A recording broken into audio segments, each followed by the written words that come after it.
ប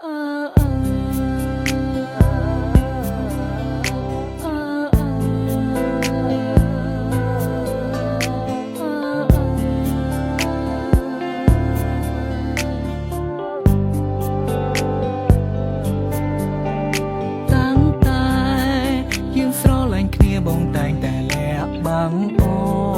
នលួចមានស្រីនៅខាងក្រៅរាប់ផ្លន់អាយរូបអូននេះសរសើរបងថាជាមនុស្សប្រុសដែលល្អហាមអូនមុននឹងធ្វើអ្វីត្រូវសួរបងសិនជីវ៉ាមិនឲ្យរូបអូនផ្ដេសផ្ដាសឡើយណាត្រូវចាំថាអ្វីជីវ៉ាគឺជារូបបងរូប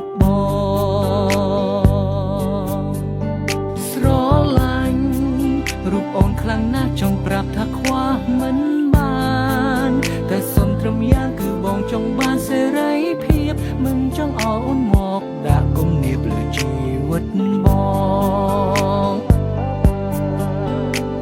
ងអាចលួចមានស្រីបានតែអូនមិនអាចមានទេបងអាចកុហកមាសមេតែអូនមិនអាចធ្វើទេក្រុមពេលត្រូវស្មងបងគ្របពេលត្រូវត្រង់បងជីវ៉ា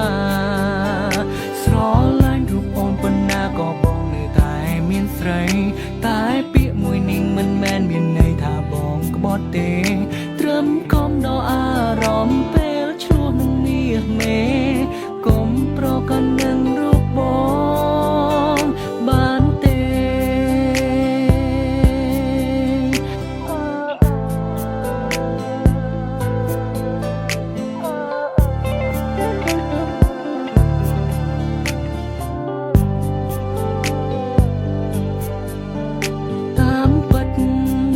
ពេលខ្លះក៏គិតថាខ្លួនឯងសែនចោមស៊ី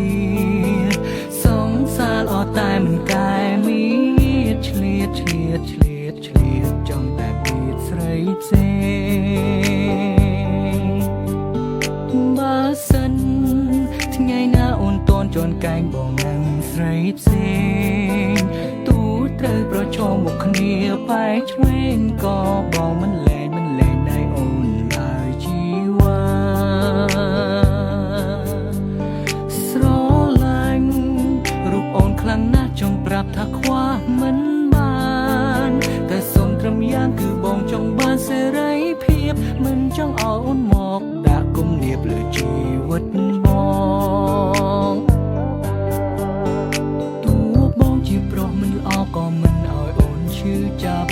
តួបងជាប្រុសដែលយ៉ាប់តែនិយាយស្ដាប់គ្នាបានតែអូនខុសពីបងអូនត្រូវតែស្មងត្រង់ព្រោះខ្លួនអូនជាមនុស្សស្រីតួស្រឡាញ់អូនប៉ុណ្ណាក៏បងនៅតែមានស្រីតែពាក្យមួយនេះមិនមែនមានន័យថាបងក្បត់ទេឲ្យតែលាក់អូនបានអូនគ្មានការរំខាន My first lady សុខសាន្តមានអ្វីត្រូវអរគុណគ្រប់យ៉ាងដែលអូនផ្ដល់ឲ្យបងពិតមានក្តីសុខមិនដែលស្គាល់ទេទុកជាតិនេះក៏ព្រោះមានអាច